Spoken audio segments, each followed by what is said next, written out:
What's up, y'all? This is Master of Thought from the Astro Lamada on The Voice Party, and this episode has been brought to you by All Roads Overhead Garage Doors. Their number is 510-375-8756. So if you seriously need to step up your garage door game, they got it for you right here in the Bay Area.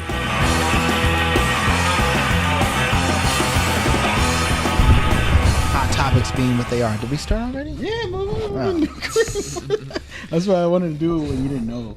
I wanted you to go off. We always start recording and never tell anybody and just wait for the right moment to be like, welcome to the voice party, everybody. Oh, man. Cold opens, man. We did that on Jake's episode last week where we're just like, welcome to the voice party, everybody.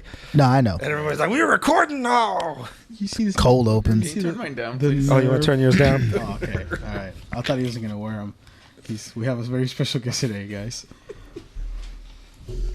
Mr. Gaspar Bernal, welcome back. Hello. Oh, yeah, Gasper's back. Yeah. Back from his fucking 2-month vacation. I can't hear myself. Can you guys hear me? Definitely not a vacation. What? I didn't have days off. What? It wasn't a vacation. Oh, yeah? I was busy. You were working? What were you doing? Yeah. No, well, I'm coaching 3 teams, and then I was doing a play, and so super busy. Are they different age groups? The teams? The teams, yeah. Yeah. U10, U12, and Frosh, high school Frosh. What the fuck is Frosh? Freshman? So it's a mixture between freshman and sophomore, but I only have freshman teams, but we play in a I division. thought that was like some new thing, soccer, you know, because have you ever heard of foot golf? No. It's like when you play golf, but with a soccer ball and the hole's hella big. Oh. That sounds like fun. Fuck. It was hella fun. What kind of basketball shit is that? Exactly, right? It actually sounds fun, That was though. hella fun. There's a lot of kicking, though. Okay. Wow. I So when can you said imagine. Frosh, like, what the fuck? Yeah, I spilled my yeah. drink, I mean, dude. I don't remember that when I was in high school. It was. No, I freshman. did it for a work thing. Comcast. When I was working Comcast, they hooked us up, man. I gotta Anyways. undo this belt real quick. Oh, you do what you got to do, baby. There you go. There you go. All right, that's better. All right. When you big, you can't really sit and wear a belt for long periods of time. I'm actually not wearing a belt right now, bro. Hey, there you go. Yeah, you don't even need a belt when You know you what? big, you get the right size pants and you're big enough. Well, I'm at home. You don't even need a Oh, yeah. belt. Yeah. I'm I chilling mean, when at I the get home to house. pants, that's the first thing that comes Me off. too, dude. It's like pants, then shoes. Shoes first for me. The pants get stuck on the shoes. Yeah, how the fuck do you Or you get dirt on the inside of the pants. No, he What if has you those. stepped in like dog poop He has those before then? That's the party boy The pants, snap away ones. pants. There you go. Just some snap away jeans. Like Party the time. Rock's old pants used to have those snap away. So I'm really happy about joggers because, like, you know, when you wear them, you don't look like a homeless man. And so, like, almost for like a year and a few months, I rarely wear pants. Like, I'm wearing pants today, but it's mostly been joggers. I know. I hate pants. Yeah. Well, it's funny because joggers have been in for like the past couple of years, right? Like I Yeah. noticed like a lot of newer rap artists are wearing joggers and clothing lines are coming out with like these weird jogger Docker hybrid things, and I'm like, what are you wearing? Fine, I've never I seen you wear guess. shorts. super So you said you comfortable. hate You know. pants. I mean, I wear them as like hold on. pajamas to bed or when I work out, but I like jeans. All I right, really so here's the thing. I used to wear shorts a lot. So this is a separate conversation. I've outgrown all of them, and the ones I have don't fit no more. And What, I have shorts? yeah. See, look at these shorts. Like I could man. take Look, pants and make them shorts, you guys- but I don't really think that's the style take anymore. a second and look at my shorts. I'm super comfortable in these. Look at this. Look at this. Look, Yeah, I see. Look at my legs. no, I know. Look at my legs. You That's see, a, you see that's, this? that's an ashy knee you got there, bro. It's a very ashy knee. That But- knee looks like it's snow capped, like it's the But you top of see the how Himalayas. you see how comfortable I look. Yeah, no, real talk. Like Yeah. you gotta. I hate pants too, Yeah. but ever since I just started wearing, I felt like a child wearing shorts. But then I just didn't give a fuck anymore, and it changed my whole life, bro. Okay. All right. I'm just throwing ideas. Yeah. No, I know. I get it. I'm not gonna be real. I stopped wearing shorts once I discovered boxers. Shorts stopped feeling right. Start feeling like I'm too naked. I'm like, That's the best part. That's why you do it. Yeah, dude, you gotta show some skin sometimes, man. You know. You can't be all about your face. You gotta show them legs. You know. Right? You got the goods. You need to flaunt them. buff calves. Look at these calves, dog. Look, everybody, take a look at my calves. Bro. You see that Calves of shit? steel. You see how much weight this shit have to carry every day? Is your equipment heavy? Getting buff. No, I'm talking about me. Oh. Look at them calves, making me want some veal parmesan over here. Anyways, this is the end of year. Yeah, we got 2020 vision now. Oh, yeah. God. We got 2020 vision now. This is our last episode of the year, guys. Tomorrow is New Year's Eve. Now, Well, when we're recording this, technically Jake's is the last episode of the year, yeah. and this is the first of the year. yep, we're our year in review. Now, was 2019 the year that Fuck 2019. Akira is set in, second or is that. it 2020? The year the what? Akira. I've never Is seen that Akira. is that set in 2020 or 2019? Oh, I don't know. I Gaspar? haven't seen that since I was in high school. I know Blade Runner was set in 2019. Okay. Really? So Yeah, there was the first Blade Runner. So Blade Runner officially takes place in the past. There you go. Because there was a meme that was going Holy around shit. where it's like, oh, it's gonna be this year, which means we should be dressing like this now, and it was like a frame from Akira, that jacket that he wears. People were doing that when Back to the Future 2 came out. Like, remember, this is how y'all got to start dressing now. Yeah, I remember that. I mean, we already had quote unquote hoverboards. And they had the shoes that, The self-lacing shoes. Yeah. The Yeah. power laces. yeah. Yeah. 2020. 2020. So How many episodes are we in so far? God, I don't even know. 19? 19. When we did the last set, we had 18 in the can. How many have aired right now? I can't keep track. I think we're 4 behind. So I think We're like 19. we're like on 19, 20, somewhere in there. And we have like 4 more that's recorded that haven't dropped yet. How long ago did we start this, director? September, I want to say. September, August. September? Oh, no, August? August. Yeah. Was it August? August. I It was think August. Was it August? What's August? That was back when we were recording like every week. Every Grinding. Before we got smart and was like, wait, we could do a whole month in one day. which we are now. Yeah, it's so much easier. Yes. Yeah. You see your family again. All right. Gaspar sees his family again. Yeah, I don't know. I I don't got the wife breathing down my neck every week. It's great. So now we're at almost, we recorded about 25 episodes, We're somewhere in there. 23 episodes. Somewhere in there. Because I'm And- trying to think of the ones we have coming up. And I think we have like 4 or 5 in the can that are ready to come out. So And- we like to have a backlog in case some shit goes Yeah, down. yeah. So, This has been fun. no, go ahead. This has been fun. We've met a lot of interesting people. Yeah, I've learned a lot from the people we've had on. Yeah. And you Gasper guys. ain't been here, so he probably don't know. Do you guys have like a guest you're looking forward to, or a favorite guest, or an episode that's coming out that you guys are looking forward to? I'll start with Javier. Xavier. Hey, Sure, Xavier. either works, but I do love Xavier. I mean, same thing. I mean, one guest that I'm really, as far as, you mean one we haven't interviewed yet, or the one we haven't? One we've released? recorded that ain't dropped yet. Man, like we had Or so any many in general, good. right? Yeah. Like we have had so many good. Yeah, I gotta say, I'm looking forward to. I was really impressed with the young lady that we had on.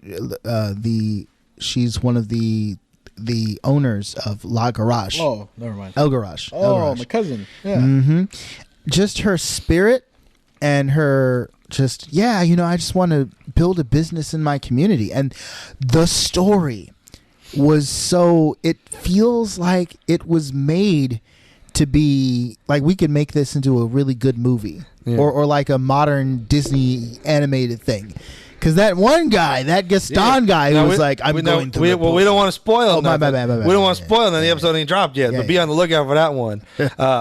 If y'all like buying shit, we interviewed a real estate agent named Felicia Mayers, who was super knowledgeable, and we just spent an hour picking her brain about everything you need to know about buying a house in the Bay. So definitely look for that episode dropping. That was one of my favorites we've done so far. That was one that I heard your voice a lot. Because I'm here curious taking too. notes. Like I'm trying to fucking buy a house. Yeah, I'm eventually I would like to be a grown up and buy a house too. Yeah, no, I'd so like- it was just when she talked about millennials buying houses, I kind of was just like, Well, what did she? Oh, it hasn't dropped I yet. guess It'll be dropping soon. Keep an eye out. I guess for you'll it. have to listen. You're gonna have Gaspar. to listen, Casper. All right. How about you, JD? You got a favorite episode, either one that we've done or one that's about to drop? I've had favorite moments. Okay. Favorite moments. Man, it's too much to mention. But Dealing with tomorrow's June ADD. Oh yeah, that was fun. See, there was fun. hilarious. There was a lot of fun stuff that happened. Like that whole episode with Tomorrow's June was fun. And then Where we regretted having the TV on. Yeah, and then there was moments where people dropped some stuff that was like, oof. But it was like, I greatly appreciate it because it's hard to talk about some certain things. Yeah. Like, Oh, yeah. Like when Mario told us about some of his dark moments. You weren't here that day, but I don't know if you listened. Yeah, I did. Yeah. Yeah. And then our friend Shani, California. She shared some heavy stuff. We did. I feel whenever someone drops some heavy stuff on me, even in regular conversations, it touches me. I'm not. I mean, that got me. Even if I got emotional. even if I didn't know her from Adam, that would have touched my heart. But it got me because it's like, yo, you were a student of mine. You were someone who's under my care, and then you knowing that you left, high school, and this incredibly just terrible thing happened to you. It's like, you when you're a teacher or a caregiver, or even if you just have some little nieces and nephews, like you tend to get sensitive over stuff like that. You're like, this is a young person. This is someone that's your junior that got hurt. You know what I mean? And you kind of want to.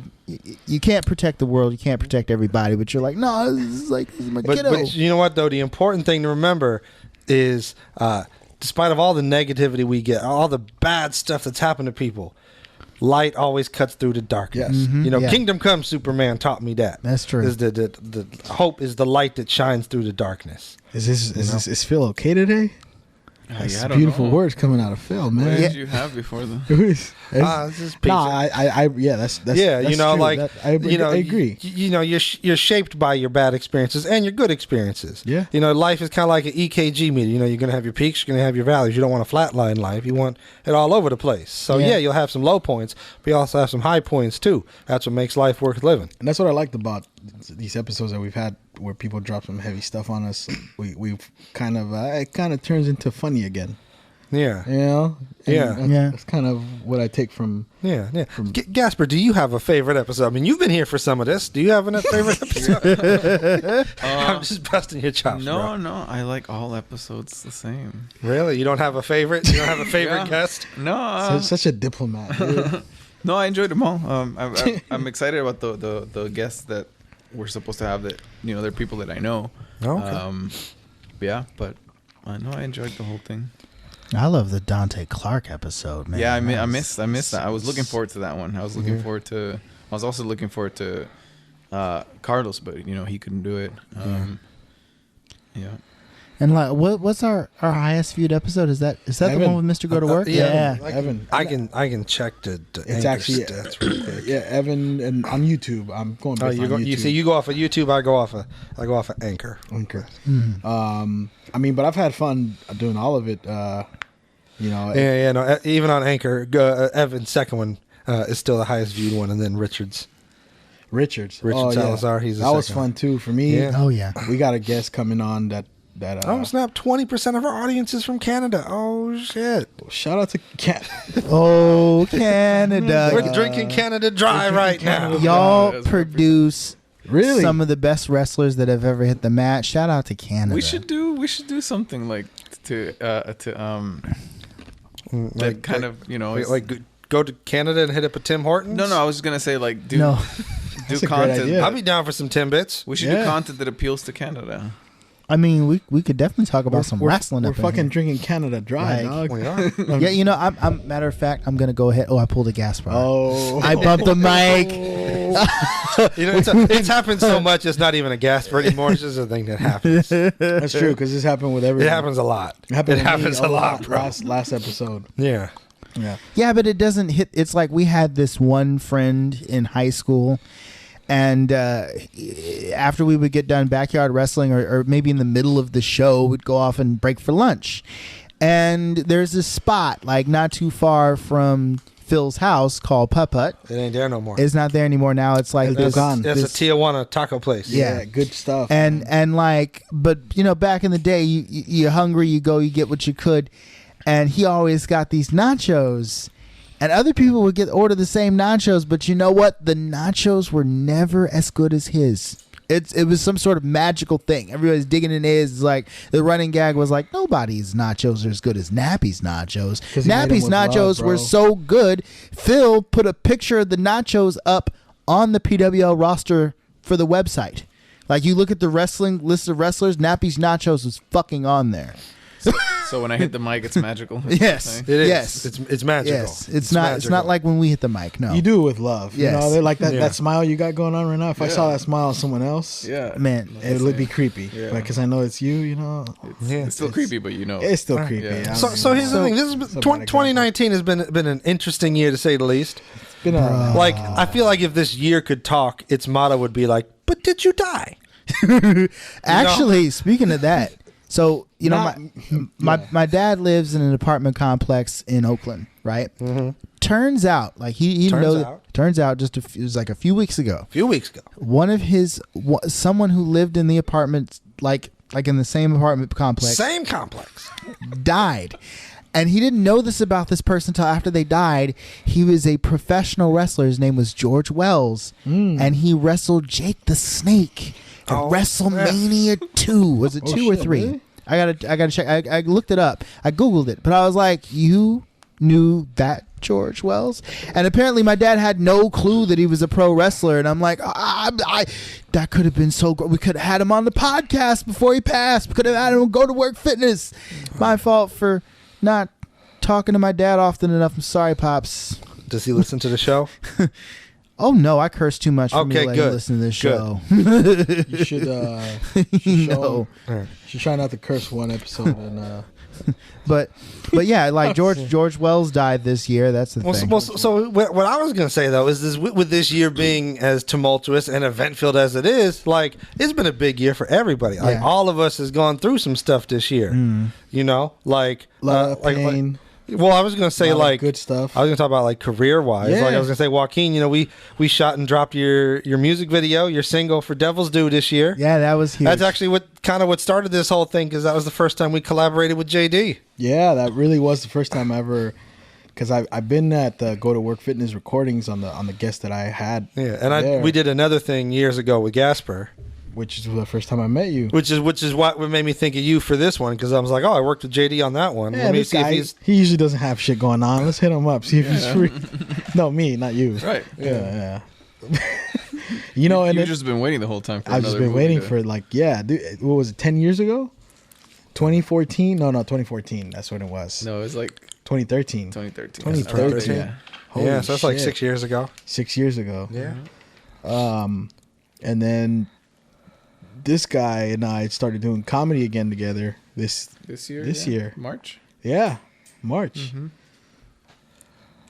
March of this year. That's not that long ago. Yeah. To me, it feels like it's a And lot. it's just- a lot of, It did. a lot of time passed. This year seemed like a long year. Yeah, like this year, Frosted Mini Fears came back and left again. Yeah. So, you know, we came back and dropped our 4th season and then bounced out again. How many episodes do you guys have? For this 4th season, we did 20 episodes. I forget how many we've done altogether. Oh, Jesus. But, you know, we talked about that on the Frosted Mini Fears episode, just Yeah. the history of the show and how tumultuous Right. it It's like- has been and how much work it was getting this one season done just because of everybody's schedules. There's different hands touching the There's content. a lot of right? different So- hands, there's a lot of different creators. It's more than just me and Joaquin. There's other people involved too. But we came back. We dropped our 4th season. We did Joaquin's music video for Devil's Due. So some of the original people from Frosted Mini Fears came back. Well, Chad. Okay. I got a lot of great reviews. Yeah, Efren didn't do anything this year, did he? No, he voiced some of my stories. Oh wait, no, he was in Barely Conquered, Rarely. So he came. Yeah, he back. was in Never Conquered, Rarely Came. He was in a major, yeah, yeah, and no he Carlos? voiced a lot. which will be showing. No Carlos, no Sal. They're They're done. But, Yeah. but You know what? We did what we could to get it done. I got a lot of positive reviews from that Devil's Due video. Yeah, no, that was a lot of fun. that was That was fun. so much fun to do. That was fun Because to you remember do. we had Tomorrow's June on here, and we were telling about it, and they're like, "What? You shot that whole thing in 4 hours?" Yeah. We're like, You know "Yeah." what? And they were like, "It took us 12 hours to do the Say Ayo video." Yeah. And we're like, "Damn, dude, you should have had us do it." You know what's crazy is I hung out with he was a starring role of the initiation, Christopher. We just went to the screening. This guy went with me, and he's the starring role of the film, and I showed him some of my stuff that I've been in because we're gonna be working together again soon. Mm-hmm. And you showed him Devil's Due? I showed him Devil's Due, and he asked how long, how many takes did you guys do for the blood scene? And I was like, one. We did one, dude. And it was like we were in a hurry to race against time because of where we were. We weren't really. Yeah, we're out in a park and we had no curfew's permits. 10, and we're not. Yeah. I didn't pull no permits because I ain't got money for and that. there's in front of residential, where we have bright lights. But yeah, that's there. why I went and I storyboarded everything. And I had those animatics. That way we knew and he was what like, we needed. Yeah, he was like, "What? One take? Like, yeah, everything was one take, dude. We didn't." There's a couple stuff we did multiple takes of, but it was stuff that was like. Yeah, you breaking the bottle over Evan. We did that a couple makes times. sense, yeah. And like Evan beating you up, we did that a bunch of times. Some of the walking stuff we did. Like we did multiple takes, but like that, we had it planned because I had storyboarded that whole thing from beginning to end, and then I took those storyboards and I made an animatic where I cut it to the music. Literally 4 hours. So that way we had we knew how the video was going to look, and so that way we know we only need. This shot only needs to last 7 seconds. Yeah. It just needs to cover this line through this line. So we didn't need to waste a lot of time. We're just checking stuff off as we go. The drawback is it only cuts together one way, so it's either going to work or it didn't. And thankfully, I knew what I was doing, and it worked. I was real nervous about messing up. I didn't know Joaquin that well, and his music video, I don't want to fuck this up. I know it seems chill. You can fuck his stuff up. I can fuck him stuff. Yeah. No. But I didn't know that it's his music video and it's his face on it and my stupid face. He got a haircut just for the video. He got a haircut. He's wearing dusted a suit. off the old prom suit. Yeah. Looking like a drug dealer in a 40s video, moonshiner. Yeah. Shane. But that was a lot of fun, though. That was a lot of fun. You did great. Yeah, you were. I gotta say, I didn't realize we were gonna have a new recruit for Frosted Mini Fears long term in you until we started talking during it was around the production of that video, and you were just like, yeah, man, I got all these ideas and I'd love to join the team. And it's like, well, we just so happen to have this opening because one of the founding fathers is bouncing and new energy. Gotta love new energy, and it was super. I can't wait 2020, baby, for season 5 to start. For us to start making season 5 because you are a beast, sir. Yeah. Your energy gives me energy. We dropped Frosted Mini Fears. We dropped your music video. ILP Video has done a lot of stuff this year. Beginning of the year, I did a documentary for All Japan Pro Wrestling. Oh, no way. Yeah. So if you know anything about pro wrestling, there's 2 major ones in Japan. There's All Japan and New Japan. Yeah. I did a thing for All Japan. Which one's older? All Japan is older. Yeah. Well, I just the only reason I ask is because New Japan is pretty huge, and it is. New Japan's pretty. All Japan's still pretty big. They had a big deal with WWEF back in the 80s. That's where that guy, the violin song, right? What's his name? Nakamura. No, he came from New Japan. He came from New Japan. But I did a documentary for All Japan. I did a lot of work with Pro Wrestling Revolution this year. Me and Joaquin worked on a music video earlier this year out in Sacramento. That was another music video. Experience. Yeah, it was somebody else's. We were working on somebody else's video. We were part of the crew. Okay. Yeah. So met a lot of good people. Met a lot of good people. Shout out to networking. Shout out to Steven. Yeah. What else did we do? What else did we do this year, Joaquin? What else did IOP Video do this year? What didn't we do this Go to work. year? A lot of go to work fitness stuff. We'd go to work fitness had a lot of specials this year. Oh my gosh. Go to work fitness took home not just City Hall award, and not just the City Hall award, but the county, the state assembly, the Congress, man, recognizing the brand. That's huge. Yep.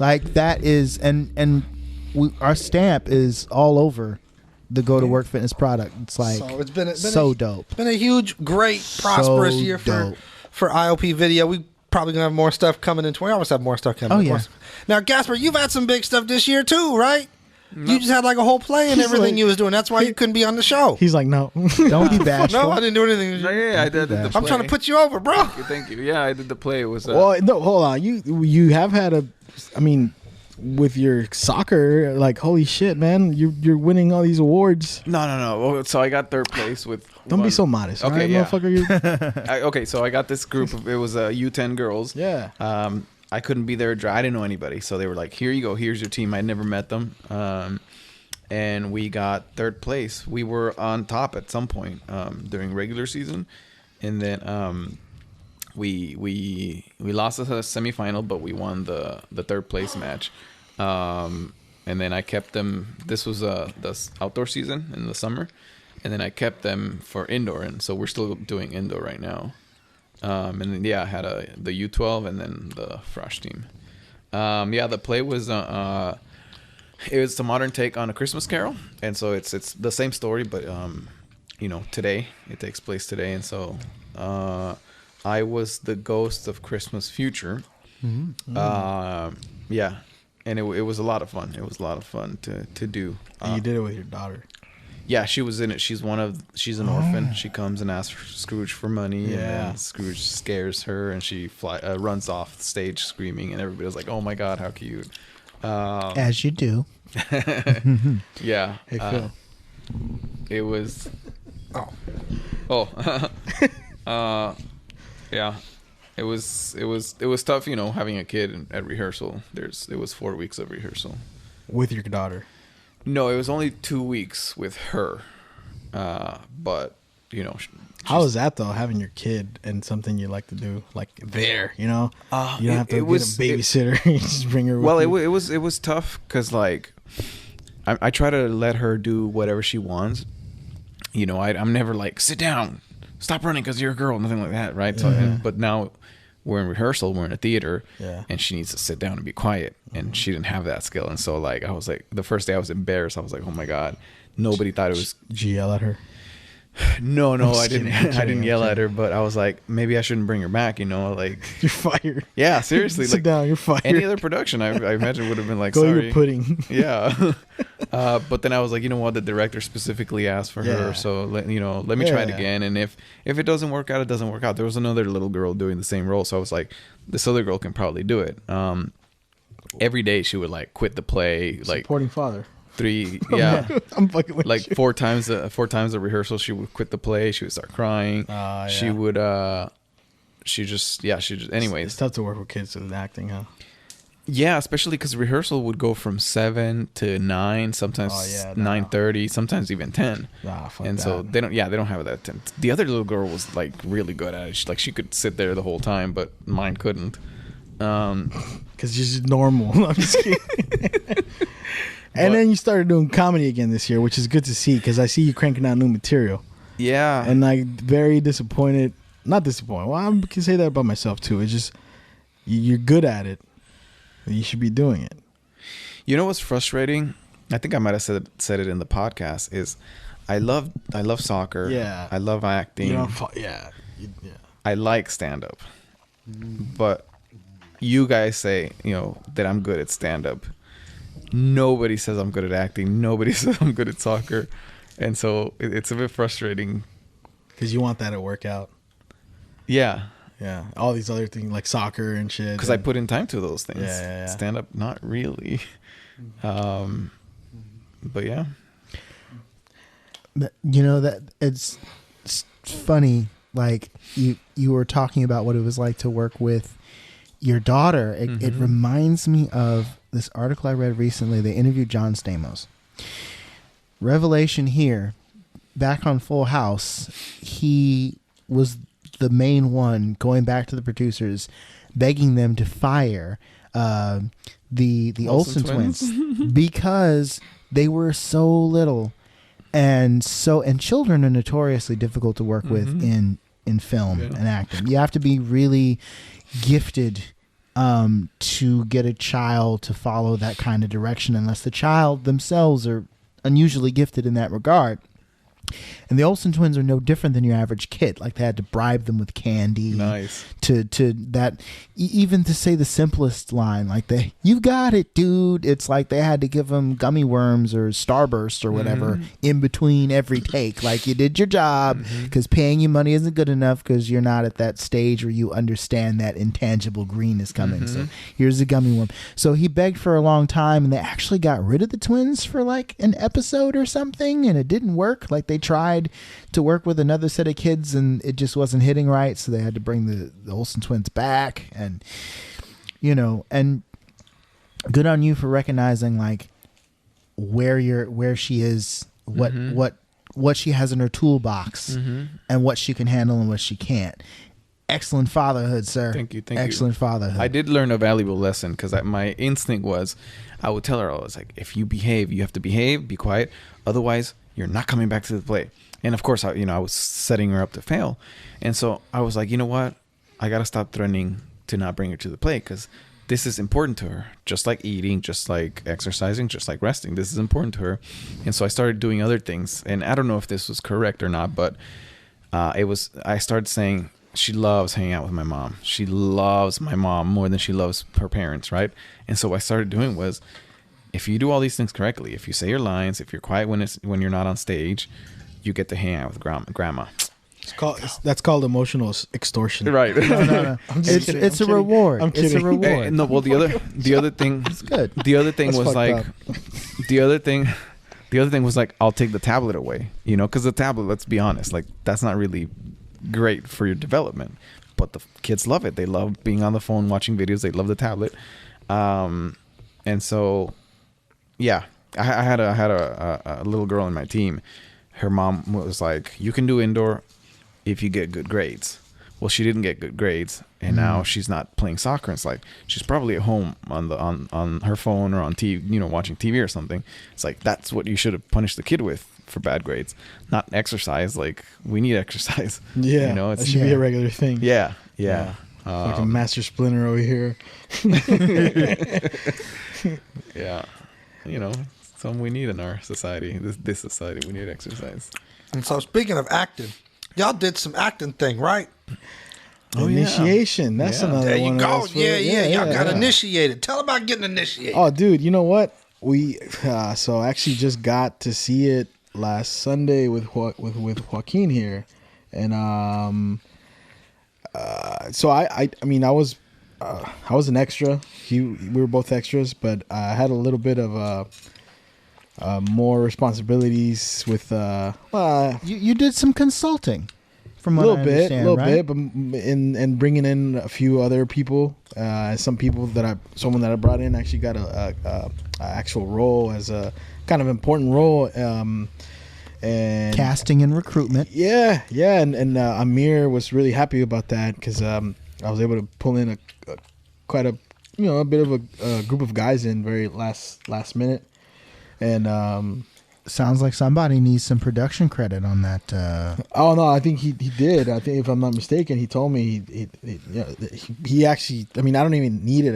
He told me he thanked me for it. But we saw it, dude, and it was really well done story, and it's actually like you read the script, so you know what happens. I don't want to give anything away. Yeah. So I'm be honest. I read enough. I didn't read all of it. You read your part? No, well, I don't have a part, but I just read the scenes I was going to be in, and I memorized the one line we did have together, and it kind of it caught me off guard with the ending. Like, oh shit, this is heavy. Without giving anything away. No, I definitely, man. And you're always so humble. You're like, yeah, man. Like, I don't really need production credit. I'm like, no, accept your damn credit, because I mean, you're rolling with me and Phil now too. Like, we're a force in this entertainment industry. You gotta own that. Yep. You know what I mean? I mean, humility's great, but nah, man. If I was in your place, give me my production credit. Pay me. So let me ask you this. I appreciate it. Yeah, well, Let me ask you, what was the experience like being on set and filming, being initiated and whatnot? so we did you weren't there for this, but we did a stunt class led by Master of Thought, Mr. Archimedes Abria. He taught us how to basically get violent on camera and all these little angles to make it seem like we're hitting somebody without actually, being anywhere close to where basically fighting so that it tricks the camera into looking like it's really. So we did a full day of that. See, I should have had y'all do that before we did Devil's Due. Instead, we just had Evan hit you for real. I wanted that. I wanted Evan to just come on, just fucking lay me the fuck out. Like, just hit me for real. It's okay. I won't feel it. I'm fluffy. I Yeah, won't exactly. If you hit me in the stomach, I'll be all right. And then we spar, so who gives a fuck? You know? Yeah.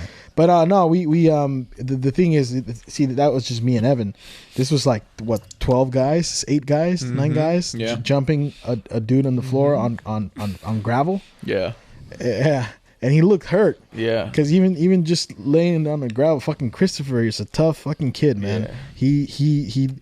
He landed on the gravel with his fucking. He had a cast, but they hid the cast somehow because he was injured when we were filming that jumping scene, and it was fun, man. I actually that day I think inspired me to do stand up again. Like, I've already had done it, but I wanted to do it even more after that day. Because I had moments where we were just hanging. It was like I think Bill Burr said it in a interview. What it's like to make a movie. It's just sitting around waiting for these guys to get the lighting right. Yeah, that's always. Yes, that's what it was. Because they had a big production crew, man. Like, I'd never seen so many cameras before, and so like makeup guy and fucking food guy, and I'd never been on a set like that before. Have you? No. Yeah. No. Yeah, they had this fucking like 4 sound people, all these cameras, and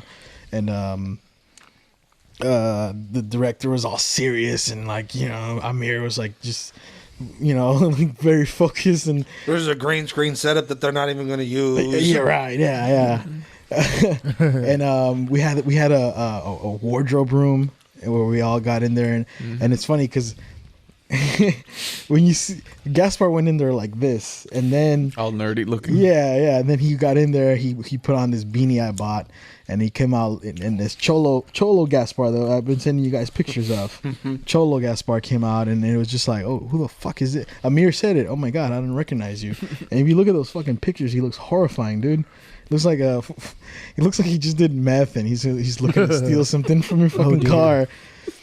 So anyways, we're shooting during the whole time we're sitting around waiting. We were just having fun talking shit to each other. We were getting riled up to make it look like a real scene, and we're just making fun of each other.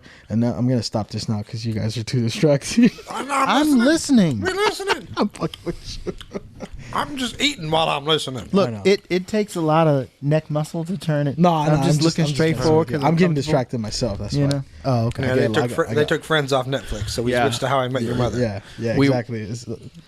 We did pretty good at not hurting the main character. Yeah. For the most part, we didn't hate each other. We hit too the much. camera people, though. I hit the camera like I hit the 3 camera times. guy. I elbowed him. There was like 4 camera guys trying to capture this scene where we're jumping this guy into the gang, and I elbowed a couple of the camera people in the face. Nice. Yeah, I kept which- hitting the actual camera. Tough motherfucker, because but we did that, and then we shot another scene in Oakland in the fucking first. We shot it in Bridge. Bridge has a cool little space behind where it's open if you guys ever want to shoot something dope there. Okay. It looks like an abandoned junkyard. We yeah, explored that. We explored that area. Was it when we this year premiered explored Snipe it? Hunt? When we premiered Snipe Hunt, Yeah. Oh, okay, yeah. So that area we was heard a woman 2018. scream as if she was being murdered, and then Yeah. we just We kept went to exploring. investigate. that's where That's what caused us to go investigate. Because I was like, all right, let's go. I was like, wait a minute, the Crocker in me wants to investigate yeah. this. That's where we shot the jumping scene, and that's when while we were waiting, I got to know Carlos, who you worked with before. Great actor. We wanted to have him on the podcast, but something happened, family emergency, and finally seeing it, dude, was shout out to Amir. He had us out. He let us know. We're not making money off of this, so we'll treat you with a private screening for the cast and crew, and they had drinks, wine, snacks, all kinds of shit for us. You missed out. I did, big yeah. time. That was fun. Nice. Dude, Is it- the buffalo chicken dip Ooh, that he yeah. made was, I never had anything like it. neither. It was incredible. I took like 4 spoonfuls of that shit. So let me ask you, is it weird seeing yourself act? Like when you're watching a thing back? Every time I see myself in anything I'm in, I crack up just because I'm looking at myself. Not even like I laughed a little bit when I saw my first scene there, because it's weird looking at yourself on camera, on the screen. And the thing that cracked me up is, we were doing this before we shot. So Christopher's a serious actor, and I hope he listens to this. So we're jumping and he wanted us to get mad at him so that it looked real, like we really want to jump him. So he was in the middle of all of us and he kept looking at all of us and he was just talking shit, like whatever he could do. Like he pushed a couple of the guys, and it was like he wanted us to get really angry at him. And I don't know what it was. You remember this, right? Yeah. I don't know what it was where he pushed me in and he said, well, what are you gonna do, something, fat boy? And then I just grabbed him from the collar and I was like, in Spanish, I'm gonna change your fucking diaper, because he had a baby face. And it was just so weird. I didn't even mean to say that. It just came out. And then everyone just started cracking up. And like the whole series just died. It was just stupid. And so then the first scene, one of the first scenes is him getting jumped. You remember? Yeah, no, I remember. And you missed his face because he definitely doesn't look like that. But I was like, we were sitting next to each other, so I was gonna be like, "That's Gaspar, that's Gaspar." But Well, that's not Mark. Like I saw Gaspar, I just didn't know it was him. I was looking at. yeah, and so that little moment kind of made me want to do stand up again more than ever. I'm not gonna lie, seeing Gaspar in that light made me not want to run into him in a dark alley. That's because here's I've had a couple experiences like watching my own work back with like an audience of people. Yeah. Like, you remember you remember the film we did, Tolerance, where Joaquin is tied to a chair and is tortured for The torture 7 porn. minutes or whatever. Gosh, I was so fat back then. You were, but you know what? Torture like porn. that was screened in like this horror film festival with all these other horror films. I'm like, oh, this is fucking perfect for it. And so we go to this horror film festival. It's on Halloween, and like we're watching the films that come on before us, and it's clear, oh, it's one of these, because like one of the films is like they recreated a scene from Halloween with Michael Myers and Jamie Lee Curtis, but it's the man in the yellow hat going after Curious George. And I think you told me about that. And we're just like, oh no. Because then ours comes up and there's all these little kids sitting there, and it's like dark and horrifying and graphic. And it's kind of awkward and uncomfortable when you look around and nobody knows how to react because it's so different than everything else that they aired in this festival. Somebody left the room because and it wasn't a child. It was either, well, it might have been a teen at least at the least, but like they got up and they left during my screaming. I'd like to think it's because I made them that uncomfortable. I actually, you know what? I went to an open mic. A friend of mine, she was going to UC SF State at the time, and they had this open mic, and she says, you know, you do stand up. Come on, let's just hit up this mic. You know, it's open to anyone. You don't have to be a student. I went, and I got there, and like, there's all these poems that these people were making about like their abuse as children, and I'm sitting there like with a fucking list of dick jokes that I'm trying out. And I'm like, I don't think I want to perform, dude. This is not the thing. Yeah. So yeah, it's like there's a place for everything. I just don't. Yeah. Like when I saw Horror Film Festival, I thought, we're gonna get like some legit horror stuff. Not it's the man in the yellow hat chasing Curious George. They had like a nightmare one, right? That turned out to be an advertisement for sleep apnea, was it? They like all these weird things, and I'm looking at them and I'm just like, oh my god, our production value is so much better than this. It's like no wonder we won Best of Show. Yeah, we won. Like we clearly won. We won by landslide. Yeah, which cool, awesome. We get to put the little laurel on the thumbnail now. But on the other hand, it's like, competition wasn't really that stiff. Speaking of that, I want to give a shout out to the Initiation, because it just is nominated for an award in the Rome Film Festival. Oh, nice. Yeah, and we're gonna be famous. Oh my god. Well, that's the goal right now, is to get more film festivals to play it. Yeah. And I'm told Amir, like, whatever he needs help with, man, like I'll we wanted I'm gonna talk to him. Yeah. Get since it was filmed in Richmond, right? A lot of Richmond people were in it. A lot of Richmond people. a bridge screening, man. Bridge, yeah, no, they Yeah. Bridge screened Snipe Hunt 2 for us. Yep. Yeah. And they've been screening our work since through the Go to Work Yeah. showcase. Now that's another thing, JD. You've had a lot going on this year. You've been doing your homegrown comedy stuff. You started this podcast. You was in a killer music video. You got initiated. Like, tell people about your year. How your year been, bro? You had articles. Yeah, you in the news thing. You in a paper about the news. You know what?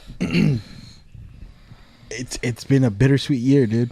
Yeah. It's been a bittersweet year. A lot of good shit has happened, and a lot of bad stuff has happened. I mean, you know, the theme of this year has been like a lot of death. Yeah, I've had a couple of close people die this year in the beginning of the year, and in all throughout the year, I've had first one of my very close uncles passed away in February. 3 months after that, his brother, my other uncle, passed away, who I was also close to, and then September, my dog died. Yeah. You know, That was right after we started the podcast. that's right after we started the podcast, and like it's been a good year as far as like all these things I got going on, but like with the family and myself, it's been kind of I've been kind of in a dark place. So I feel like if this good stuff didn't happen, there probably would have felt this year a lot worse. I'm very grateful for everything that's happened. And of course I've learned things from all these things that happened. So this year was like one of those that I'll like fucking remember forever, because I've never had someone this close pass away back to back. You know, I got a story like that I got something that I don't even know if I've shared with you guys. I actually I've shared this with a couple of people. I've never shared this with family members, but this is a biggest takeaway from this year. So the first uncle that passed away, he was very close to the family. This summer was weird because he always wanted the family together for barbecues on the weekends, and we did that as much as possible. And this year was just weird, like someone you grew up with and you saw often, and you saw him deteriorate, and then now he's gone. And like I went to his house not that long ago, and it was like it was kind of torturous, because it's like you grew up going there for Christmas or summer times, and now you go there and like, and this is crazy because the last time I went, I pictured his voice. Like, I'm gonna hear his voice as soon as I walk in that door. I'm gonna hear his voice, and you know, I walk in and it's like a picture of him there and like candles. And then it's just like, you know, of course, you know, he's dead. You knew that on the way there. You've seen the casket, but once you get there, and then it's like, yeah, that's like reality just kind of like, you know, slaps you in the face again. And, like the thing I wanted to share about him, or this is like my biggest, I guess, takeaway from this year. Is in it. So I gotta get through it. Let it out. It's okay. So towards the end, he had a couple of strokes. Yeah. He had a couple of strokes, and at that point the cancer had spread to his brain. It started from a tumor in his neck, and then it worked its way to like his organs, and at that point it had gotten to his brain. And we visited him, and they were gonna let him go. So this was Wednesday. Thursday they were gonna let him go, if I'm not mistaken. So, you know, we visited him Monday. Okay, cool. We're gonna let you go Wednesday. So beginning the day's Thursday. They're gonna let him go Thursday. Wednesday he called we had talked to him like, cool, you're gonna be home. I remember I offered, I'll pick you up. We'll pick you up Saturday morning and we'll have a barbecue. You know, we were just kind of wanted to do stuff with him, you know, because he had lost a lot of weight already. And it was weird, but he called me on that Wednesday. The Wednesday that before he was released, he called me. And at that point, he wasn't really calling people because he couldn't see. His vision was starting to go out. I was at work and I got a weird, like, you know, like at that point I was looking at my phone a lot because I kind of was expecting, you know. Yeah. And I got a phone call at work and I look at it and I pull it up. I pull out my phone and I see it's him. He's calling me. It was weird. I answer it and he's telling me something. He sounds a little disoriented. And I was like, hello? And I think he meant to call his daughter, but his vision's going out. Mm-hmm. He accidentally called me. And then I'm like, oh, no, this is JD. This is me. Sorry, I think you got the wrong number. He said, oh, I'm so sorry, son. Like, you know, mijo, I'm so sorry. Mijo, I thought I called someone else. And then I was like, oh, it's all right. And then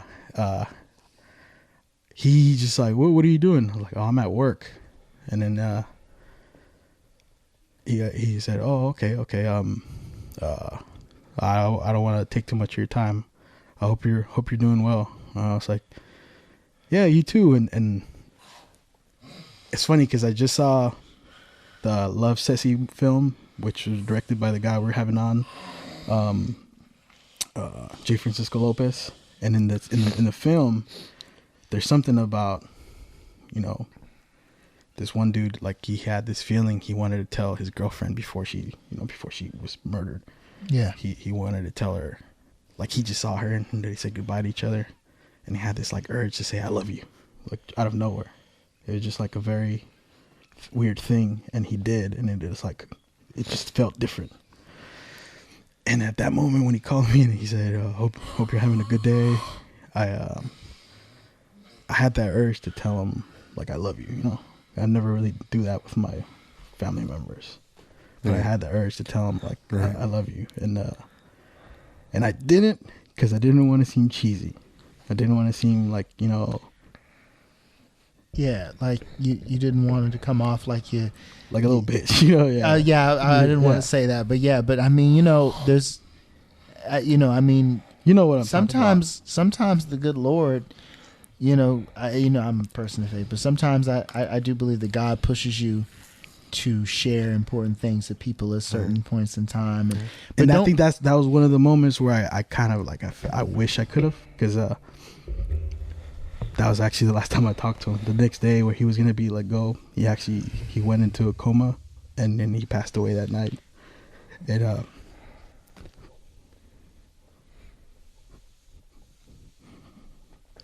You wish you told him, huh? Hey, you know what? Like, I would say this, like, it's a big traditional stigma among men. It's like, even with your family members, your uncles, your cousins, it's like, you don't tell your dad you love him. That's too sissy. That's too whatever. And I always felt like that's not healthy. If you love your brother, if you love your best friend, if you love your dad, if you love your uncle, you tell him, because you never know. You know, but I'm pretty sure he knew. You know what I mean? Because this one thing about our loved ones is, you know, the job is really done if you never have to say it. Yeah. You know what I mean? Like I remember when I left Arkansas to move up here, and my step grandfather, I don't think, at least from a time that I could remember, had never actually said, you know, I love you, right? And but it wasn't until I was leaving. It was potentially going to be the last time I ever saw him, or who knows? He said he was going to visit, but you know, I didn't know at the time. And he said, I love you. And I kid you not, that was the first time he'd ever said that. And I took two things from that. One, it really felt good to hear him say it. But two, I realized, you know what? I already knew. Like, because a part of me was like, dang, like, you've never said that to me before. But then I thought about it, I was like, but I know. Because you helped put a roof over my head. You were the person that taught me how to fish. You were the person that built my clubhouse in the backyard and like grilled for me and my friends. You were the person that picked me up from school when grandma couldn't. You were the person that went to ban certain kids from our house because they weren't treating my toys with enough respect. And you sat down and talked to me. It was like, yo, not everybody is your friend. So, you know, I'm just glad he said it to me before it was too late. Yeah. You know what I mean? But just take comfort in knowing that the relationship you had with your relative was solid, it sounds like to me. You know, he called you mijo. Yeah, that's a sign of affection right there. Yeah, for sure. No, and then there was a moment where I had to leave town, and I think I've talked about this a little bit, where I had to leave town because of safety reasons. I don't want to get into it, but I actually stayed with him during this time, and he talked me out of some fucked up shit, and so just, you know. I get what you're saying. Like, I get, like, you know, I know it didn't need to be said, but saying it to a casket just doesn't feel the same, you know. I agree. You know, it's still there. You're still saying it to flesh in the box, but it's not the same. No, I know. And that's what the biggest takeaway, like, from this year is like if you do love someone, you know, say it. Yeah. Say it. And spend as much time as you can, man. I lost my cousin this summer. He was 28 years old. He died exactly a week before my birthday, and it was such a shock. You know, I was scrolling through Facebook and I saw his brother post and say, you know, I can't believe, you know, my brother's heart stopped, and I was like, no, you know, so I call up and I'm like, did he get to the hospital? Were they able to revive him? And they're like, no, he was DOA. He was DOA. I couldn't believe it. Apparently he had a heart problem that was diagnosed all the way back in 2011.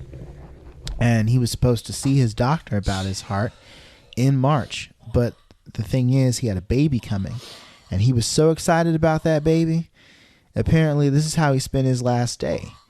He went that morning, went to the jewelry store, got his fiance, you know, a ring because she had said yes, and he's no fool. He wasn't about to buy the ring and then have her say no. And he got the ring, he went home, and he was playing with his baby. He was tossing his newborn son up in the air, and then his heart gave out in mid-toss, and he fell back on the bed and died right there, apparently. Shit. You know? And he leaves behind a sweetheart of a 9-year-old girl, and his son, his youngest, you know, I think he's not even a year yet, you know? So it's... Shit, man. You know, the one good thing I can say that came out of it, though, and that's one thing I said, man, I wish I had talked to him more. I wish I had. I went to the feeling sucks, man. I went to the funeral, and I can't count how many times, you know, I would bump into him and be like, man, cuz I'd be thinking you're still down south or something. We rarely see you. But I'm usually busy, you know, they're all the way out in like Hayward for the most time. And I'm usually busy out here. I'm running with IOP video. I'm running with my rap crew. I'm doing this and doing that. You know, over the years, you just get busy doing stuff. I'm going to school. I would only come and see them during like family reunions and around Christmas break or maybe Thanksgiving, my aunt's big birthday thing. And every year at my cousin Oscar's, at the memorial that they have on the first of the year, every year, you know, out there at Fruitvale. But I always thought, you know, he's going to be at the next thing. I'm going to see him at the next thing. It's all good. Yeah. And I will say the good thing back to the good thing that came out of this is at the funeral, I never met his father. And from what I understand, like he posted up something on Facebook years ago that said, you know, when I was a kid, my dad came over one time, played basketball with me, spent the whole day together. And he was like, you like that? Yeah, I like that. Would it be cool if I came around more often? Yeah, I'll come back tomorrow. All right, bet. Next day comes, no show. Next day comes, no show. Like apparently he's like, yo, my dad never came back after that.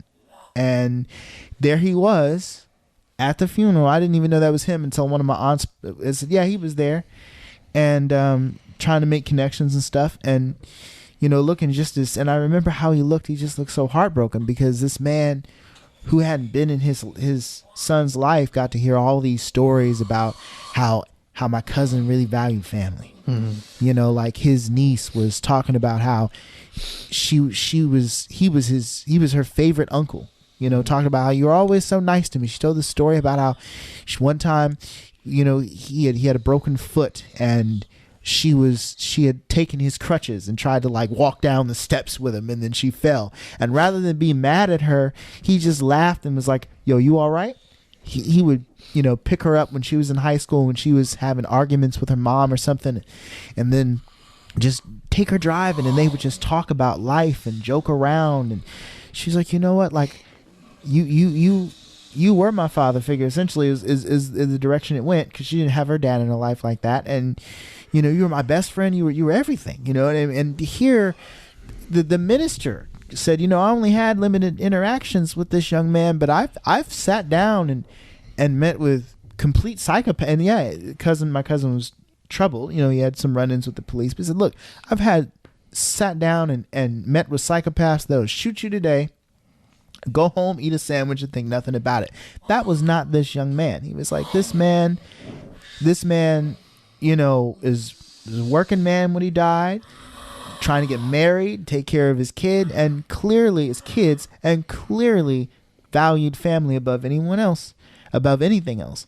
And hearing all that, I suspect, I haven't talked to his dad since, but I've seen Facebook posts from my cousin's sister, and it's pictures of my cousin's dad kicking it with his grandbabies now. Like, he's actually trying to be involved in their lives. Like, I see pictures all the time, and they're like, "Yeah, it's a Jones thing." It's, and it's so heartwarming to see. It's bittersweet because, yeah, you missed out on his life, but you're stepping in a time when your grandkids need you more than ever. And that's beautiful. It goes back to what Phil was saying about peaks and valleys. It's like, yeah, you're going to have bad, but then there's some good that'll come.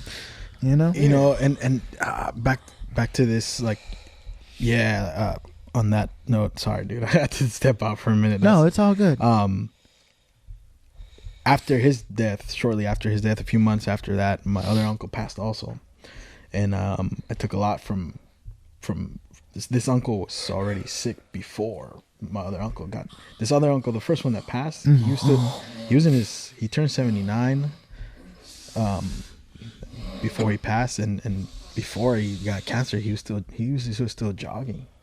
He was still, in shape, and his older brother had heart problems already for many years. And after, obviously after his younger brother passed, we had a talk. I had a talk with, it was kind of, very personal talk, some stuff that he said. Mm-hmm. But he basically let me know, we used to talk every day. Now he's gone, and then his wife had also passed away a few years. So he told me, like, "I'm ready to go, dude. Like, don't be surprised if I pass." And I did tell him I loved him a lot more because of everything I learned from this other uncle. And then he had a stroke, and I went to see him and when he was in the hospital still, actually with he was able to talk still, and we had a proper goodbye. And that uncle was closer to me in my childhood, and this other uncle, the first one, was closer to me in my adulthood. And I think him explaining to me how he felt at that point in life made me feel a little bit better about, because he passed also, and I actually got to see him pass. And obviously it hurt a lot, but it's something about the things he told me, like, yo, this is life. Young people gotta bury us, and I don't feel well, so don't feel bad about it. Yeah, basically the gist of it. There's a lot more that he told me, but I would come home after work and like cry in this couch where you're sitting, and I don't like to cry in front of family. I don't like to cry in front of friends. I don't like to cry in front of people. I'm a goofy guy who jokes a lot and cracks jokes and laughs at stuff that's not supposed to be funny. Well, you know. And when I would come here and cry, the only thing that saw me crying was my dog. My yeah. Yeah. So then, fast forward. Oh yeah. Yeah. And then your dog goes. The dog goes. The one thing that gave you comfort in your most private moments, you couldn't hide from your pooch, and then, but you know. Other than that, the year's been dope though. Yeah, no. Yeah, I was gonna say, aside from all this terrible, horrible, no good, very bad things, some good shit happened, right? Yeah. Some good. Well, that's kind of what I wanted to do. Fucking start again. Fuck. It's good, man. Like let it out. Like I want to thank you guys because, like I said, I don't like to cry in front of people, and I don't like to get like all mushy, like, you know, because they're dealing with this shit too. Like, you know, they're going through this shit.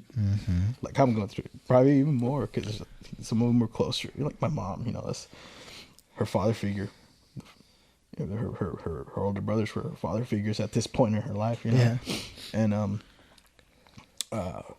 she spent hours on the phone with them. They're both retired, you know. So like I feel for her, and I don't want to fucking like, you know, like I don't want to be, but I don't want to be like, you know, like. So just don't ever feel like your feelings are invalid because you feel like someone else's are greater. Like your relationship with your uncle is your relationship with your uncle, and it affects you the way it affects you.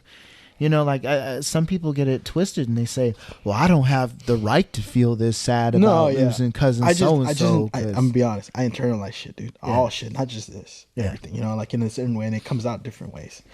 And you know, aside from like all these projects I've been doing, like this has been very, you say therapeutic for me, talking to you guys. Yeah, you know? yeah. And you know, I've reconnected with a lot of old friends, and yeah, this has been helpful because this has been like a big, it's fun, and it's also been takes me out of my head for a while. You know, we get into somebody else's head, whoever's sitting on that guest chair. You know. Yeah. So. Thank you guys. Basically. No, you're welcome. And I love you guys. I love you too, man. We love you too, buddy. It's like you've been hanging around the Go to Work Fitness gym for a minute there, and it was like, who is that guy? You know what I mean? And I'm glad I know that guy now. Yeah. You know? Right on. Yeah, you know. Yeah, but other than that, the year's been dope. Yeah. I know you've been doing your homegrown comedy shows. Homegrown comedy. That started. We started that. You know, with Strong, with Sammy Obeid.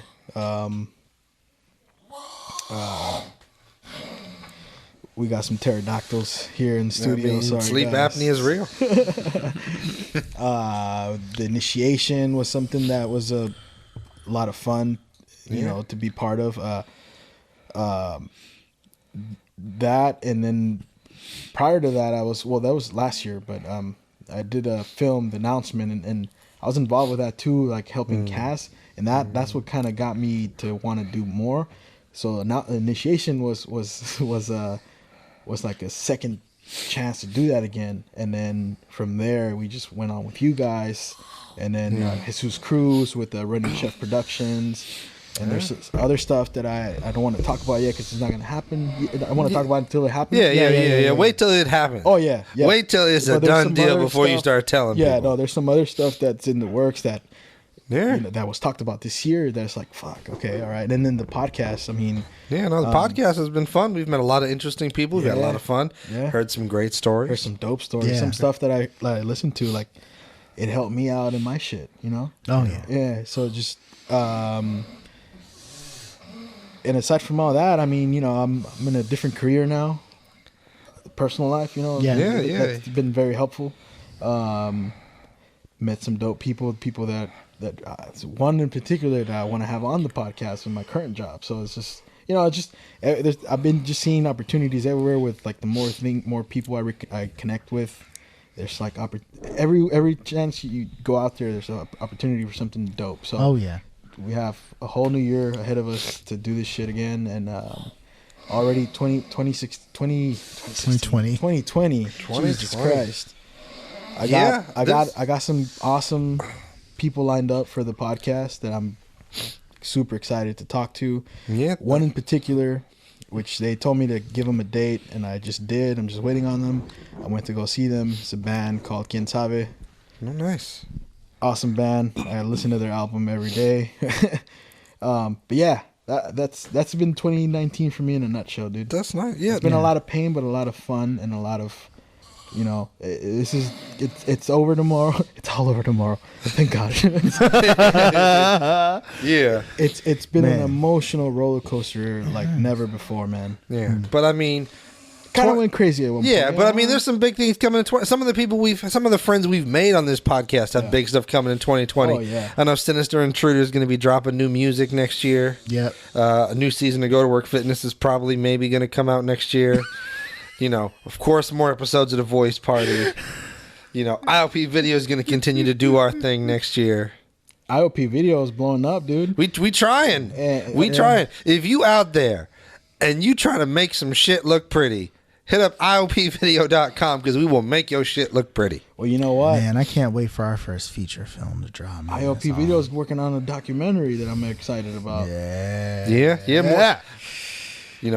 We gotta wait until it's done before we start like. Oh yeah, no. We're not giving any details. I'm just saying I'm let it be excited. known that we're working on. We have a lot of stuff we working on. A lot of things on the back burner. We got a lot of dishes cooking. Yeah. So I'm excited. Speaking of big projects, Big projects. Tell us about your big project. well, I finally finished my script. The one you've been working on for 20 years. Yeah, 5 years. 5 years actually. Is it only 5? It Yeah. feels like 20. Yeah. Oh man. And it was shortly after we started the podcast because I remember I would tell you guys, Yeah. almost done with them, and it's done. It's done. Nice. There's nothing left for me to change, and so yeah, I'm like, I gotta make it. I gotta make that movie. 'Cause, Yeah.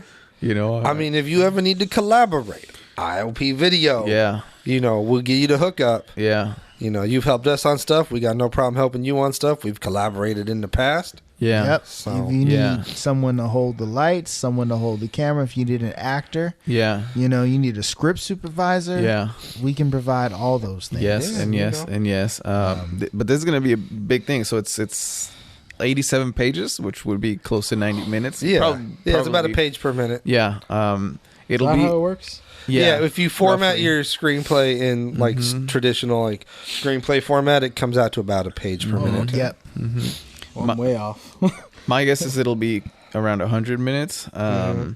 But it needs Yeah, to get. because like action plays longer than it does on the page, but dialogue plays faster than it does on the page. So Yeah. it all depends. Yeah. It's what I went to school for. It's what I wanted to do since I was like 12. So I need to get started. That's what you wanted to do since you were 12, right? Yeah. Scripts? No, make movies. make movies. Yeah. Oh, nice. I remember I started editing video when I was like 12, 13. I just had 2 VCRs wired into one another, and I Yeah. just dubbed from one tape to another. That's how I started. This so is the wrestling stuff. yeah. Yeah. And I want. Because I remember, like, I would make, like, music video compilations of, like, our wrestling stuff, and it's just tape to tape. So what I would do is I'd pick a song, and I'd sit there with, like, a stopwatch and a notepad, and I'd write down all this time code. All right, at this many seconds to chorus starts. At this many seconds to chorus ends. This is when the bridge comes in. This is when it says this line. So then when I'd be recording footage, I'd have the little time code on the recording VCR, and I would, like, record footage to fill in all those time code markers. And then once I had it all recorded, I'd then, like, dub that onto another tape, and I'd unplug the audio cables and plug in the audio cables from my CD player, and then hit like record and then play on the CD player and the VCR at the same time, and just hope everything synced up. Like that's how I started. Jesus Christ. That's how I started. Yeah. I did one like that. That's how it began, video. by ruining our damn good commentary. You know what? I was mad with power. I was mad with power because I got a board, kind of like the one we use here for the voice party, where it let me like do voiceovers like on video and fade and adjust saturation On cassette? on VHS. On VHS? So like you would wire it in between like your 2 VCRs or in between your camera and your VCR, and you could fade audio, you could add music, you could add came with a mic, you could add voiceover, and I got mad with power. I got mad with power. Because I used to be on the commentary team, and like whoever else would sit with me, and we would just go riffing on the match and stuff. And Phil used to have the masters where they didn't have the recorded music over them, but those are now degraded and gone. And it was just sort of like, doggone it, why do I bother sitting down and talking to? Because I'm not going to, sometimes I'd be like, I'm not feeling this commentary. I'm going to talk over it. And I'd like dub over their commentary. Or if I was feeling lazy, sometimes I would be like, this commentary sucks, or this match doesn't have any commentary. You can hear them talking to each other in the ring. I'm going to play Peanut Butter Jelly Time on a loop until this match is done. Yeah. I was mad with you. Can't give a 13-year-old that kind of power. I know. Okay. I know. Peanut butter jelly time Just happens. to know that, but I used to have copies of the unmolested versions of those tapes, and I think they're all. I think. Is there a different word you can use? Yeah. I see. I will say this though: running this photo and video lab in Berkeley, I've managed to digitize my entire backyard wrestling archive. Nice.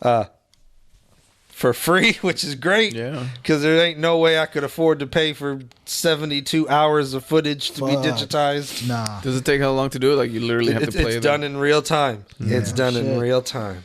So It took a minute. It was a labor of love. it was a that one. labor of love. His whole Fed was a labor. We were all young and skinny, and I had hair back then. It was great. Oh yeah.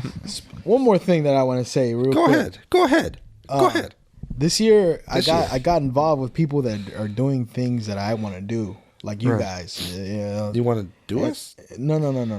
It's doing stuff that I want to do. Oh. Yeah. So like I wanted to be involved in film in 2018 and 2019. I met you guys. I met Amir. I met all these other people on set at the initiation that all do film, and it's kind of like sucking me into this world a little bit more and more.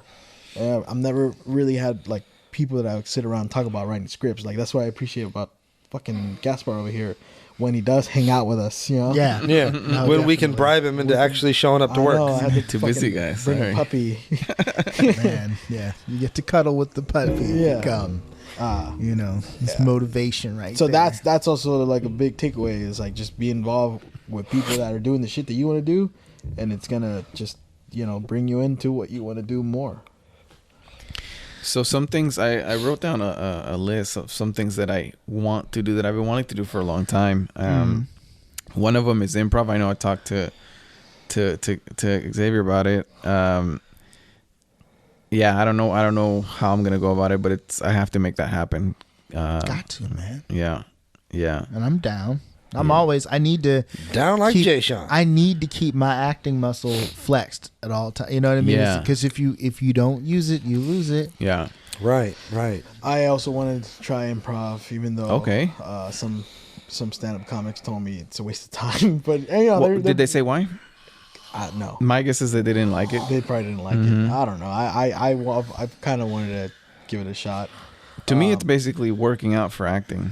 Yeah, that's Yeah. what I want to use it for. Yeah. It just sounds like to me the stand-up comics that told you it was a waste of time don't see themselves on Saturday Night Live someday, and that's okay. No, because That's okay. And the guys that told me were fucking hilarious. So whatever. Yeah, sure. But writing has been something that I've done more this year. Not just like I've shown you some of my work. Yeah.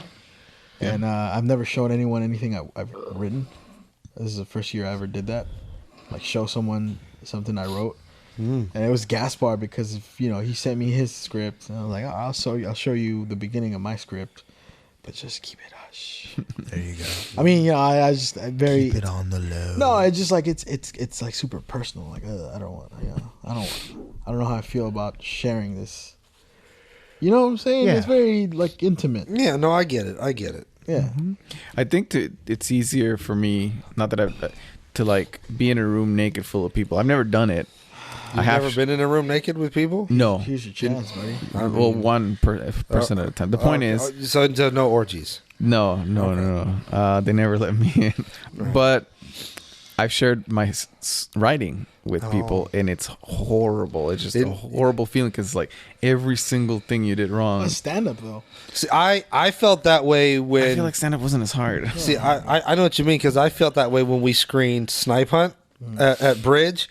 Like, even during like the opening credits, I was like, I can't watch this. Yeah. And I had to like step outside Yeah. and just like not watch because it's just, you know, that's like you up on the screen. You know, you're like, Yeah. you know, you're like sharing this thing that's personal to you, that came from you, that you wrote, and you're putting it out there in the world. People either going to get it, they're not going to get it, they're going to like it, they're going to laugh at the wrong parts. It's just, it's too much. Yeah, that's. I think with stand up, it's because like you and the audience both agree this shit is stupid. You know, like we Yeah. agree. But yeah, I know you. I think not that I know what you mean because I've never Right. directed and shot something I wrote, but like for example, when I was first approached Bridge to do a comedy show there, his name is Jacob, I believe. He works the front desk. He's let me look you up on YouTube. Do you have anything on YouTube? And I do, but it's like from fucking Yeah. my That's why- third time performing. That's why, stand-up. like every year, I update my reel on Yeah. ILP video so people can see the most recent shit I'm doing. Speaking of that, Amir's gonna give me some footage of my shit, just my shit, to make a reel, and I'm gonna send that to you. No problem. And then when you have your next homegrown comedy, I'm gonna record your set all nice and professional so we can use it in the undisclosed documentary we're working on. Okay, I appreciate the hell out of that because this guy was like, you know, oh, you want to do stand up show here? Okay, I got to see what you say. So then in front of me, he Googles my name and then he YouTubes the only video that I have on Nice. YouTube, and it's from the second or third time of me performing stand up. So it's really shitty, and he's watching it, and every time I say something that he likes, he smiles, laughs, and then looks at me. And that's like the most uncomfortable. That's the most uncomfortable fuck. I'd rather have a group of people than one person who's just like, ha ha ha ha, and then looks back at the screen. Yeah. See, when we premiered Snipe Hunt, it was a little stressful because when we negotiated the deal to have Bridge screen it, we hadn't even finished shooting it yet. So we were on a super time crunch. And like by the time we got done shooting it, I think we had like less than a week to the premiere. So like, and it took a couple days for me to edit it because we had to do so much work on that. And I think I finished the edit like 2 days before I was going to screen at Bridge. And so normally I like show it to people. Like I'll show it to like Joaquin or my friend Chad. I'll show it to people and like get feedback. And then I might make changes, or maybe 3 days later I'll look at it again and notice things I didn't notice the first time that I'll want to change. I didn't have time to do that this time. Nobody had seen it but me when we screened it at Bridge. And so that's what made it real nerve-wracking, is I'm just like, oh, I have no idea how people are going to react to this. Yeah. Do you remember when man.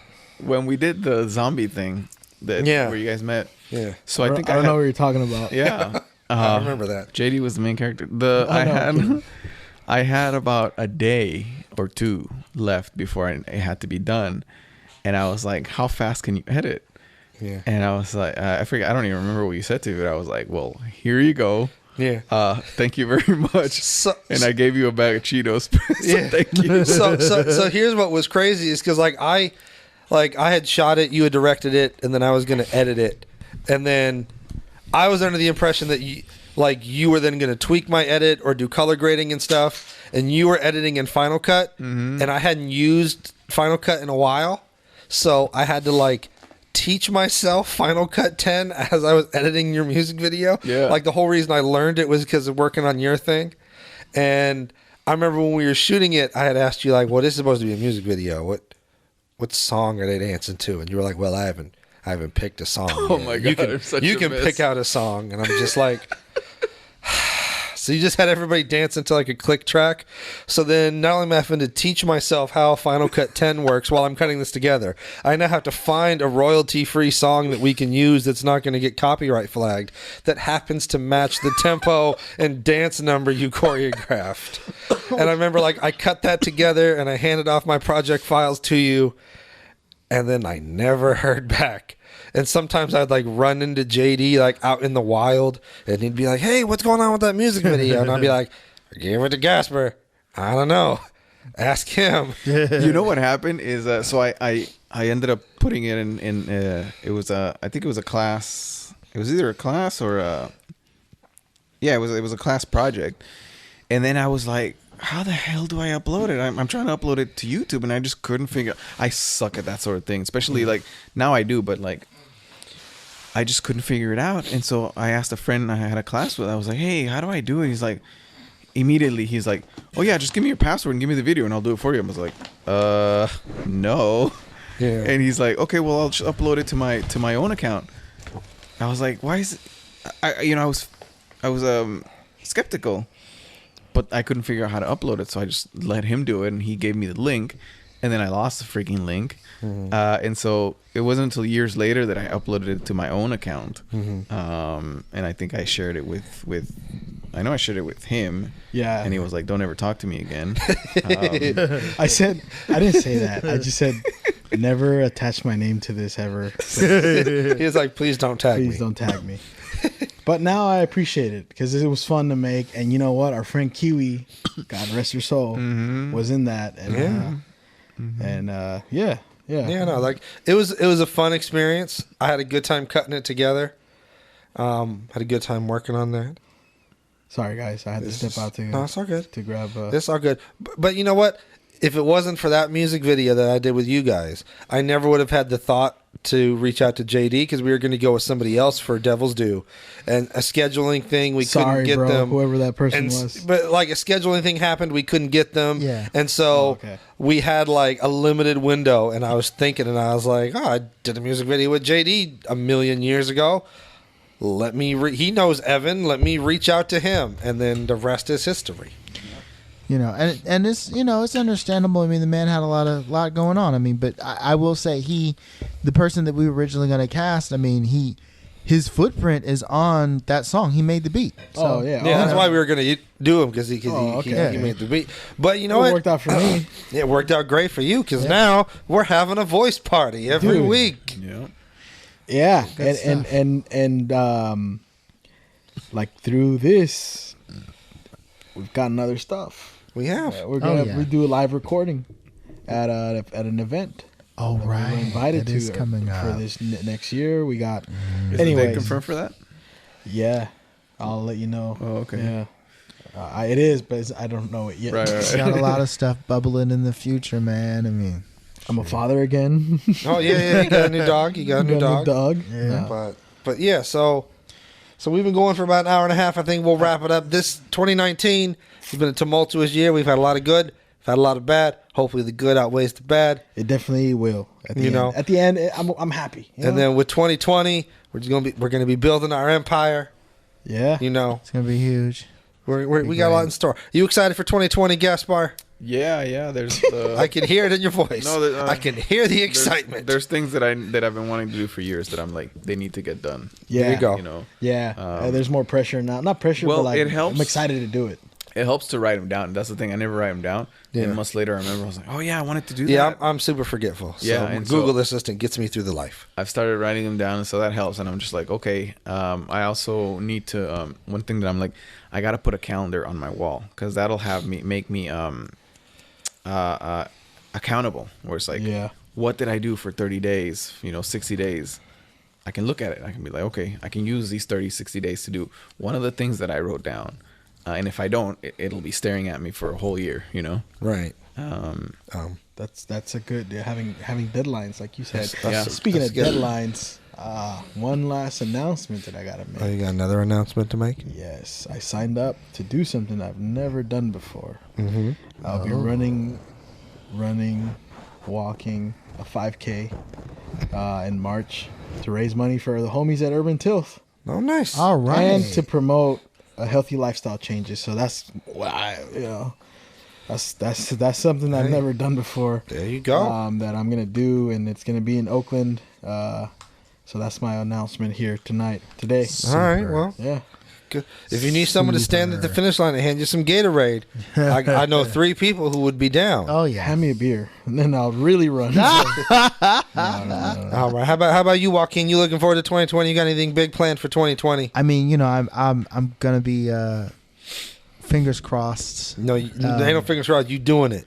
I know what you about to say. You doing it? All right. What are you doing? Recording an album. You know what I mean? It's crazy. I have some songs already made, but I definitely need to, like, depending on which direction I decided. Well, I decided on a direction to go already, so I'm gonna record. If you need a few any more backup songs. singers, Do you sing? yeah. Oh, he does sing opera style. Oh, I don't know how we that have to works. talk. Mm-hmm. We have to talk. I may be performing Oh, in one of the upcoming showcases. Rich City Talent Showcase. It might be the February one, and maybe the one after that. It just depends on what the guest list is looking like. So be on the lookout for that. Fresh talent. You know what I mean? So be on the lookout for that. I am looking forward to this long-term project, which we aren't going into detail. I'm huge looking forward to that. Yeah. Looking forward to more podcasting, and there's some other projects that IOP Video, you know what I mean, like Phil and I have been talking about doing for a long time, and I want to get to that at some point. Get to those things at some point as well. So there's a lot planned. There's a lot of ambition, especially when you got me riding with you. It's like a shoot for the stars. 2020 is going to be the year of IOP Video. Oh yeah, We're going to grow this empire. If you got some shit that you need to look pretty, hit up IOP Video. We will make your shit look pretty. Yeah, Except for some toes. Can't fix those. I mean, I got some lights. I got a fog machine. I'll do something. I'll do something. A couple more other things that I want to do. It's I know. You pulled out the list. He's not done with his list. Yeah. oh my bad. I do photography a lot, and I've been telling myself, I'm like, I need to do film. I need to do film. I need to do film. I need to do film. So that's another thing that I want to go back to.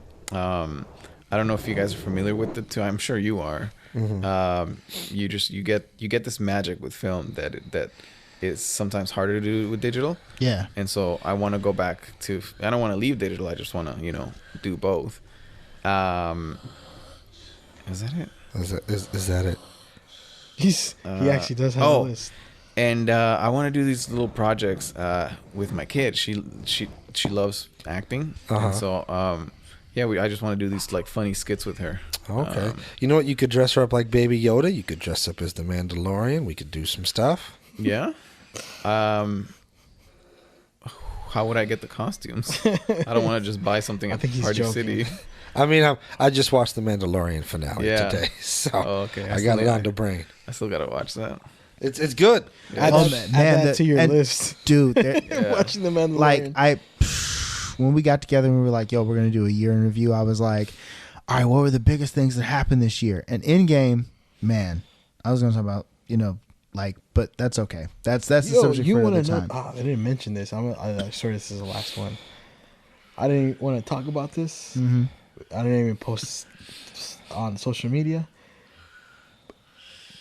But I got a guy out of a burning house this year. Word. You too? Yeah. I was at work, and this was back earlier this year when I worked in installing home alarms. One of the job calls I went to, this guy was an older guy. He was sitting in his living room, and his roommate, this other older guy, put out a cigarette in the upstairs room, but he didn't. He I don't know what the fuck happened. The house started burning, and I was working there, and I saw a bunch of smoke coming from the cracks of that room. And as soon as the roommate went open, all these flames just shot out, and then all of a sudden we couldn't see anything. It was all smoke, covered in smoke. The fire alarm detectors were going, the smoke detectors were going off. The cracking, how when the house was burning, it started cracking everywhere, and I couldn't breathe. And the old guy was getting up, and he was real slow. I just grabbed him, let's get the fuck out of here. I'm saving you guys. I called 911 while I'm pulling him out. He didn't want to leave. Like, just leave me here. I'm like, dude, can't breathe. This is an elderly guy? Yeah. He didn't want to leave his house. He was ready to go on. Yeah, he was ready to go, but not on my watch, dog. No. I'm like, here, this motherfucker. Old age. Yeah. That's how you leave an old age, son. Yeah, exactly. So then the fire department says, get out of there. Like, don't worry about them. Get out of there. And I was like, tell them to get out. Like, all right. I grabbed the old guy and I fucking just put a chair. I don't know how the hell I pulled him out, but I got him out. And then the other one was upstairs filling up buckets of water, trying to put out this roaring fire. Yeah. And then I just thought, man, imagine if I didn't show up. Yeah. You know? Yeah. So Right place, right time. Right place at the right time, baby. So, but yeah, I'll show you guys pictures later. That was an interesting fucking thing. That dude. was God right there. Yeah. Had to have been. Sorry, I just threw up in my mouth a little bit because I just read this article about Madonna getting serious with her 25-year-old boyfriend. Oh my God. Yeah. Cougar, man. I mean, that's young enough to be her grandkid. For that's real. Fucking gross. That's you know, like that's that 2019 stuff for you. What hasn't happened this year? We said goodbye to a beloved character, R.I.P. Iron Man. You know what I mean? Like, You know, our Potmus is getting impeached. That's fun. Yeah. I don't. Yeah. I don't. After We'll this- see. after this he probably ain't gonna go nowhere. Like, nah, he's got too much money. He'll just pay a bunch of people. You know what'd be funny? I was telling this to Chad. You know what'd be funny? Yeah. Imagine if he got impeached. He did. And then he just re-ran again in the 2020 election and won again. He probably will. Because he would. He would totally win again. Like, I saw Barack giving a speech, and he was like, yo, like, for those of you who are like Reaganists out there who remember what it was like during the Cold War, like, when I was like, what were you doing? It was like when I was having conversations with Russia at all, you were sitting there going, oh, you're colluding with Russia, you're colluding with the enemy. You know, this dude over here, it's like, and I was just having conversations. It's like, Trump is over here having a bromance, and y'all haven't said anything. And like, I could hear Louis Black's voice in my head going, whoa, smoking Reagan era crack. Like, you know, but it's been nuts, man. It's, you know, all over. It's just been crazy. Now, I'm not trying to get into politics on The Voice. Ain't nobody want to politic at a party. Everyone's talking about we were talking about the politics. year in review. That's like the biggest thing Yeah. No, that's yeah. happened. That's true. But You know, But it's, yeah, no, Like- it's crazy. yeah. that's okay. He probably ain't going nowhere. Nah, I don't think so. I don't think so. Too much money. Too many payouts. You know? But this has been a hell of a year. I'm looking forward to 2020. Yep. We got some great stuff in store for you guys in 2020. We're going to take a group picture together, and then we're going to head out. Anybody got to throw anything else in this party before we call it a night? 2020, we're coming for you. We got 2020 vision now. Oh, yeah. Oh, we coming for y'all motherfuckers now. Yep. That's right. So one more time, if y'all need anything, any kind of video work, IOPvideo.com. We make shit look pretty. If you have a dope story you want to share, hit up the Voice Party. Oh, yeah. Yeah. All right, y'all. Here's to 2020.